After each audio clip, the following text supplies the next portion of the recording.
광개토 태왕 하면 흔히들 만주벌판을 내달리는 무자비한 철갑기병을 먼저 떠올리실 겁니다.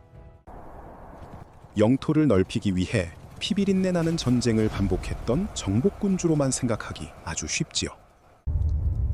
하지만 철갑기병의 말발굽 뒤에 철저하게 계산된 천재적인 경제 전략이 숨어 있었다면요? 모든 정복전쟁은 단순한 영토 확장이 아닌 제국의 부를 창출하기 위한 거대한 설계였죠.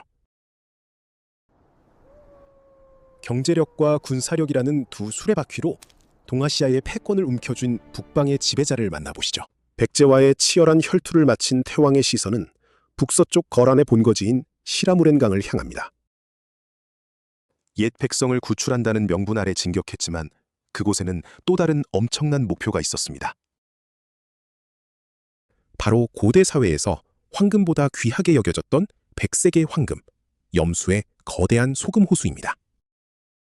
가뭄이 들면 하얗게 소금이 솟아오르는 염수는 당시 북방 유목민들의 핵심 생명줄이었습니다. 태왕은 이곳을 장악해 막대한 소금과 수많은 거란의 소와 말을 전리품으로 완벽히 노획했죠. 전쟁을 치룰수록 국부가 오히려 기하급수적으로 늘어나는 고도의 실리주의 전략을 펼친 겁니다. 군인들의 봉급으로 소금을 지급하던 고대 사회에서 끝없이 샘솟는 자금줄을 완벽히 확보했죠. 거란의 자원을 흡수하며 강력해진 태왕은 이제 고구려 제1의 숙적인 북방의 연나라를 노립니다. 선비족의 연나라는 과거 태왕의 증조부 미천왕의 무덤을 파헤치고 시신을 훔쳐간 악당이었죠. 뼈아픈 원한을 갚기 위해 요하를 건넌 고구려군은 단숨에 요동의 핵심 요새들을 점령해버립니다. 요동 정벌의 진짜 목적은 복수를 넘어 거대한 철광석 자원을 독점하려는 치밀한 계산이었습니다. 요동은 당시 무력을 결정짓는 질 좋은 철광석이 쏟아지는 거대한 전략 자원의 보고였습니다.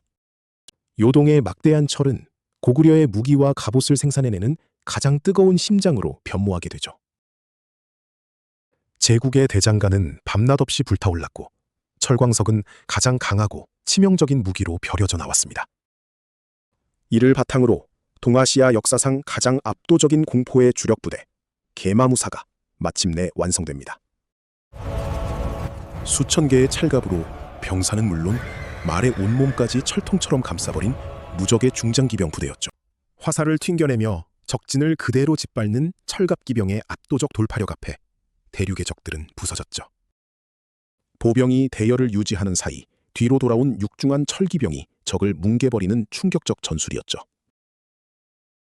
북방을 휩쓸며 무력을 키우던 그때 남쪽 동맹국 신라에서 숨 넘어가는 구원 요청이 날아옵니다. 바다 건너 왜구가 신라 수도 서라벌에 쳐들어와 끔찍한 학살과 노략질을 자행하고 있다는 것이죠. 이 잔혹한 침략의 배후에는 고구려의 무릎을 꿇었던 백제 아신왕의 아주 무서운 계략이 숨어 있었죠. 백제는 왜를 끌어들여 신라를 멸망시키고 결국 고구려의 배후를 치려했던 음흉한 속셈이었습니다. 400년, 광개토 태왕은 신라를 구원하기 위해 최정예 보병과 철갑기병 5만 명을 전격 파병합니다. 땅을 뒤흔드는 고구려 5만 대군의 웅장한 말발굽 소리에 서라벌을 유린하던 왜구는 혼비백산하죠. 전신을 철로 무장한 기병의 끔찍한 위용 앞에 그들은 감히 싸울 엄두조차 내지 못하고 도망칩니다. 고구려 철갑기병은 도망치는 왜구를 끝까지 추격해 한반도 남단 금관가야의 영토까지 밀고 내려가죠. 왜구의 배후 세력인 남부 철기 강국 금관가야 역시 고구려군의 무자비한 칼날을 마주하게 됩니다. 가야도 철이 풍부해 단단한 쇠판을 통째로 이어붙여 만든 판갑옷으로 무장한 강력한 군대였죠.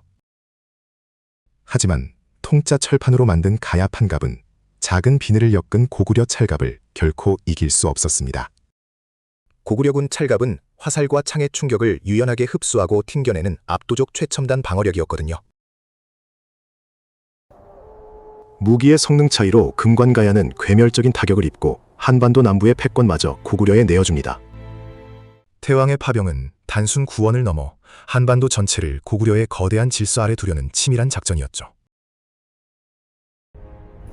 백제와 가야를 굴복시키며 중국에서 일본 열도에 이르는 서해 항로의 주도권도 모조리 장악하게 됩니다. 이제 고구려의 허락 없이는 그 어떤 나라도 서해와 남해의 물길을 함부로 건너갈 수 없게 된 것입니다. 남방을 평정한 광개토 태왕은 이제 끈질기게 목을 조여오는 북방의 위협들을 영원히 제거하려 합니다. 연나라 후신인 후연이 고구려로 향하는 길목인 신성과 남소성을 아주 야비하게 기습 공격한 것입니다. 100년 넘게 고구려를 괴롭혀온 선비족과의 끔찍한 악연에 마침내 영원한 종지부를 찍을 때가 온 겁니다. 분노한 태왕은 직접 5만의 대군을 이끌고 후연의 심장부를 향해 번개처럼 파죽지세로 진격해 들어갑니다. 무적 철갑 기병은 적진을 짓밟고 마침내 만리장성을 넘어 중국 대륙 깊숙한 내부까지 칼을 들이밀게 되죠. 오늘날 중국 북경 인근에 고려영이라는 지명이 남아있는 것이 당시 고구려군이 머물렀던 생생한 흔적입니다. 태왕의 전술은 무력에만 그치지 않았습니다. 적의 내부를 스스로 붕괴시키는 고도의 심리전 달인이었죠. 망명객을 교묘히 이용해 적을 포섭하고 그들 스스로 치명적인 내부 반란을 일으키도록 완벽히 유도했죠. 고구려의 거센 공격과 내부 분열을 견디지 못한 후연은 결국 아주 처참하게 붕괴하며 역사 속으로 사라집니다. 후연이 무너진 자리에 고구려의 혈통인 고운이 새로운 황제로 당당히 등극하며 북연이라는 국가가 건국되죠. 태왕은 북연 황제를 같은 핏줄로 예우하며 두 나라를 피를 나눈 굳건한 형제 우방국으로 완벽히 인정합니다.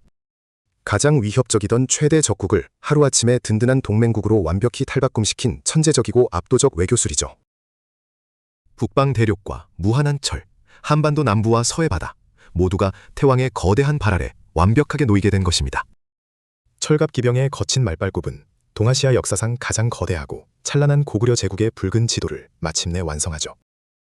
빛나는 영토 확장 뒤에는 백성의 배를 불리는 것을 최우선으로 삼았던 위대한 군주의 따뜻한 시선이 있었습니다.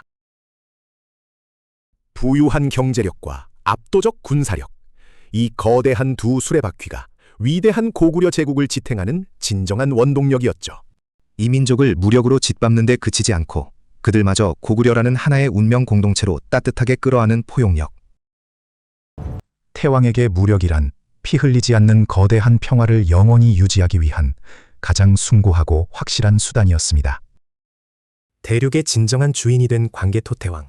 그의 시선은 이제 중국과 대등하게 맞설 더 거대한 미래 평화를 향해 뻗어가죠. 영토 확장을 넘어 팍스 코리아나라라는 고구려 중심의 찬란한 세계 질서를 세우려 했던 태왕의 위대한 자주적 세계관이죠. 다음 3부에서는 황제의 특권인 독자적 연호, 영락과 거대한 태왕릉에 아로새겨진 제국의 영원한 비전을 파헤쳐 보겠습니다. 지식이 아닌 자부심을 전합니다. 당신의 뿌리를 깨우는 시간, 바른 슬기 역사였습니다. 바른이었습니다.